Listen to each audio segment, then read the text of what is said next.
কার্তিক মাসের এই দিন ভুল করেও স্পর্শ করে ফেলবেন না তুলসী গাছ, পরিবারে নেমে আসবে চরম আর্থিক দারিদ্রতা। নমস্কার বন্ধুরা, ভক্তিমূলক কথা চ্যানেলে জানাই আপনাদের সকলকে স্বাগত। বন্ধুরা, আশা করছি ঈশ্বরের আশীর্বাদে আপনারা প্রত্যেকেই ভালো আছেন এবং সুস্থই আছেন। আজ আমি আপনাদের সামনে একটি অত্যন্ত গুরুত্বপূর্ণ বিষয় নিয়ে আলোচনা করব, যা আপনাদের প্রত্যেকেরই জানা অত্যন্ত জরুরি। বন্ধুরা, কম বেশি আপনারা প্রত্যেকেই জানেন যে কার্তিক মাস হলো বাংলার 12টি মাসের মধ্যে একটি গুরুত্বপূর্ণ মাস। এই মাসকে যেমন বলা হয় দামোদর মাস, ঠিক তেমনই এই মাসটি ভগবান বিষ্ণুর অত্যন্ত প্রিয় মাস।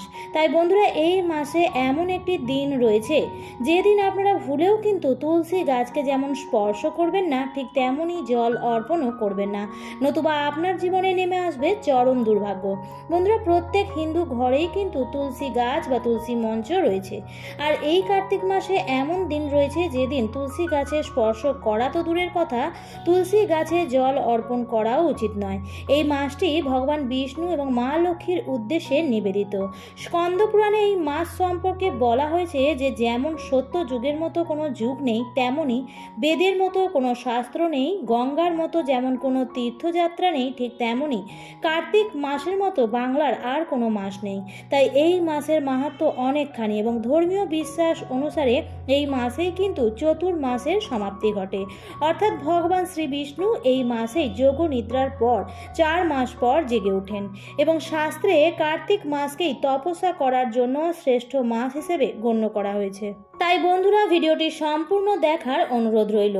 আর ভিডিওটি সম্পূর্ণ দেখার পর যদি আপনাদের ভালো লাগে তাহলে অবশ্যই ভিডিওটিতে লাইক করবেন এবং কমেন্টে লিখবেন জয় মা লক্ষ্মীর জয়। এবং বন্ধুরা, ভিডিওটি শেয়ার করে দেবেন আপনাদের নিকট আত্মীয় স্বজন এবং বন্ধু বান্ধবদের সাথে। বন্ধুরা, যে গৃহে তুলসী গাছ থাকে সেই গৃহে সদা সর্বদাই সুখ শান্তি সমৃদ্ধি যেমন বজায় থাকে, ঠিক তেমনই আর্থিক উন্নতি হয় চোখে পড়ার মতো।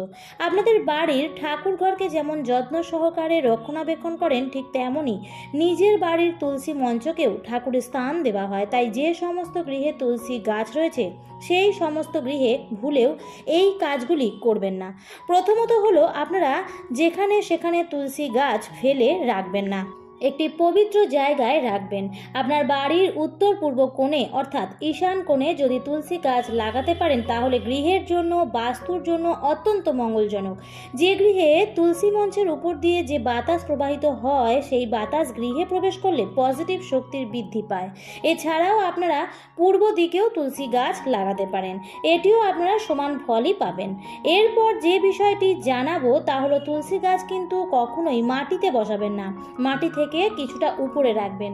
অনেক সময় কি হয়, ঝাঁট দিতে গেলে বা উঠোন পরিষ্কার করতে গিয়ে ঝাঁটা অনেক সময় তুলসী গাছের গায়ে লেগে যেতে পারে। তাই তুলসী গাছ সব সময় মাটি থেকে কিছুটা ওপরে রাখা প্রয়োজন। এছাড়াও তুলসী গাছকে কিন্তু যেখানে ঝোপ ঝাড় রয়েছে বা কাঁটা জাতীয় গাছ রয়েছে সেখানে লাগাবেন না। তাই এই বিষয়টি অবশ্যই খেয়াল রাখবেন।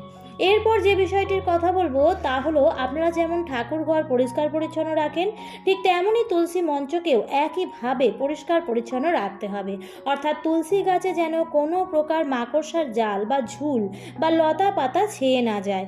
বন্ধুরা, মাতা তুলসীকে সব সময় যত্ন করবেন, যার ফলে মাতা তুলসী আপনার উপর প্রসন্ন হবেন এবং সংসারে সুখ শান্তি সমৃদ্ধি কেউ আটকাতে পারবে না। বন্ধুরা, আপনাদের আরেকটি বিষয়ও জানিয়ে রাখি, আর সেটি হচ্ছে সারা বছরের জন্য আপনারা প্রত্যেকেই জানেন তুলসীর যেমন ঔষধি গুণ রয়েছে, ঠিক তেমনই হিন্দু শাস্ত্রে পুজো অর্চনার ক্ষেত্রেও বিশেষ গুরুত্ব দেওয়া হয়ে থাকে এই গাছের পাতা।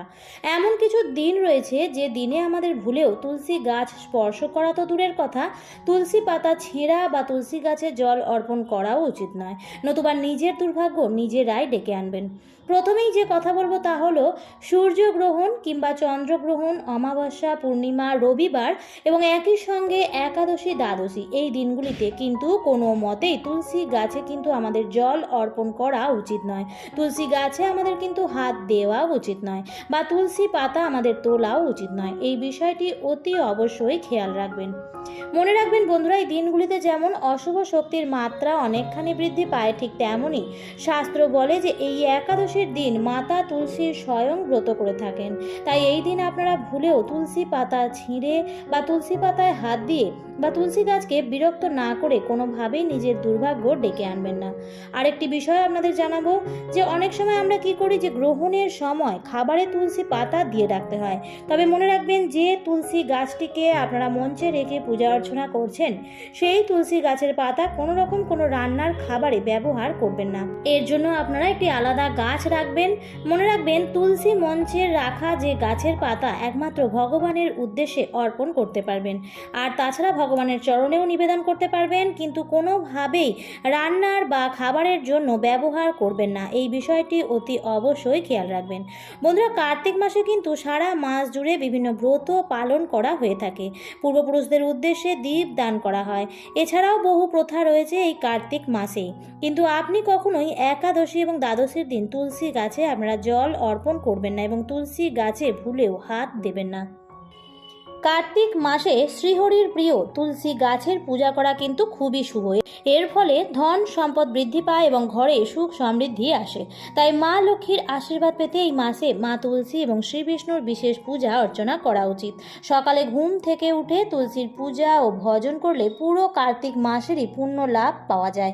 এছাড়াও তুলসীর পূজা করলে তার সঙ্গে সম্পর্কিত নিয়ম মেনে চলতে হবে। স্নান না করে তুলসী পাতা ভাঙা উচিত নয়, তাহলে পূজার কাজ নিষ্ফল হয়। পুরাণ অনুসারে পূর্ণিমা, অমাবস্যা, একাদশী, দ্বাদশী, রবিবার এবং সংক্রান্তির দিন ও সন্ধ্যার পর রাতেও তুলসী পাতা ছেঁড়া উচিত নয়। জন্ম বা মৃত্যুর ক্ষেত্রে তুলসী পাতা অপবিত্র সময়ে গ্রহণ করা উচিত নয়, কারণ তুলসী শ্রী হরি রূপে আছেন। পুরাণ অনুসারে পশ্চিম দিকে মুখ করেও তুলসী পাতা ভাঙা উচিত নয়। তুলসীর ডাল কখনোই দাঁত দিয়ে চেবানো উচিত নয়। মা তুলসীর অপর নাম হলো বিষ্ণুপ্রিয়া। তুলসী গাছের পাতা ছাড়া ভগবান বিষ্ণু বা নারায়ণের ভোগ সম্পূর্ণ হয় না। কিন্তু বাড়িতে তুলসী গাছ থাকলে বিশেষ কিছু নিয়ম মেনে রাখা উচিত। মোটামুটি প্রত্যেকটি বাড়িতেই আমরা তুলসী গাছ দেখতে পাই। বাড়িতে মুখ্য দ্বারের পাশে তুলসী গাছ রাখা খুবই শুভ। বলা হয় এতে বাড়িতে কোনো রকম নেগেটিভ শক্তি প্রবেশ করতে পারে না। তুলসী গাছ যত বেশি ঝাগড়া হবে তত বেশি ভালো হয়। বাড়ির পূর্ব দিকে বা উত্তর পূর্ব দিকে তুলসী গাছ থাকা সব থেকে শুভ। এছাড়াও স্নান না করে অশুদ্ধ অবস্থায় কোনো দিনই তুলসী গাছে হাত দেওয়া উচিত নয়। তুলসী গাছকে বাড়ির দক্ষিণ দিকে কোনোভাবেই রাখা উচিত নয়। বৃহস্পতিবার দিন তুলসী গাছে কাঁচা দুধ দিয়ে পুজো করলে মা লক্ষ্মীর কৃপা সর্বদাই পাওয়া যায়। এবং প্রত্যেক দিন সন্ধেবেলায় তুলসী তলায় প্রদীপ অবশ্যই দেবেন। যদি বাড়ির আর্থিক অবস্থা খুবই খারাপ থাকে তাহলেও দেখবেন এই কাজটি করার 3 মাসের মধ্যেই বাড়িতে আর্থিক সমৃদ্ধির রাস্তা ধীরে ধীরে খুলতে থাকবে। তাই বন্ধুরা, কার্তিক মাসে তুলসী গাছের পূজা অর্চনা অবশ্যই করুন, কিন্তু যে যে নিষেধগুলি আছে সেগুলি অবশ্যই মেনে চলবেন। এর ফলে আপনাদের পরিবারের সুখ, শান্তি, সমৃদ্ধি বৃদ্ধি পাবে। আমার আজকের পর্বটি এই পর্যন্তই। ভিডিওটি দেখে যদি ভালো লাগে তাহলে লাইক, কমেন্ট, শেয়ার করবেন বন্ধুরা।